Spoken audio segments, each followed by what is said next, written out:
Rahayu. Sabda wedar ing dinten menika Kemis 8 Januari taun 2026 kapedes saking setunggal Samuel 3 ayat 1 kang dijejer abdi paduka mirengaken.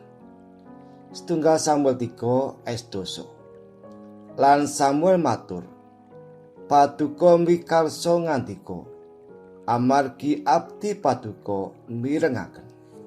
Amin. Albert Einstein kawentar minangka ilmuwan ingkang jenius ing sajarahing manungsa.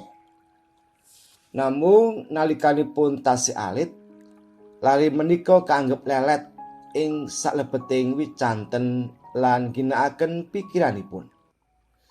Gurunipun ugi nate ngendika, bilih Einstein boten badhe dados tiyang ingkang kasil, ananging Einstein boten semplah. Piyambakipun tansah sinau kepingin mangertos lan tansah gatosaken bab punapa kemawon ingkang kalampahan ing gesangipun.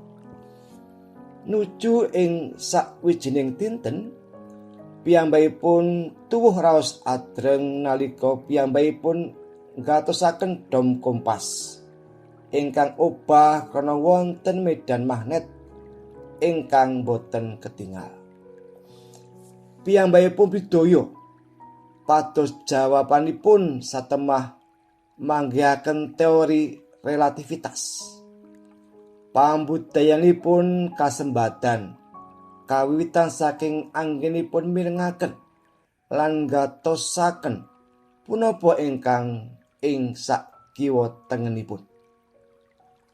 Samuel nalikanipun dipun timbali Gusti ugi tasih alit, dereng tepang lan dereng tepang dhateng swantenipun Gusti Allah.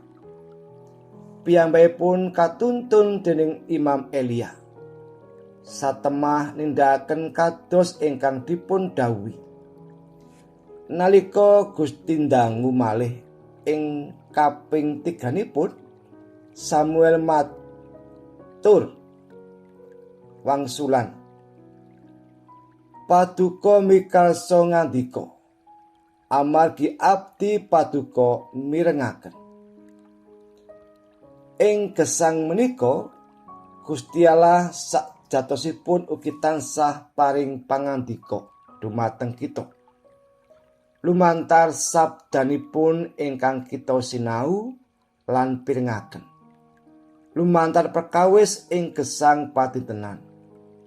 Ugi lumantar tiang-tiang ing sakiwa tengen kita.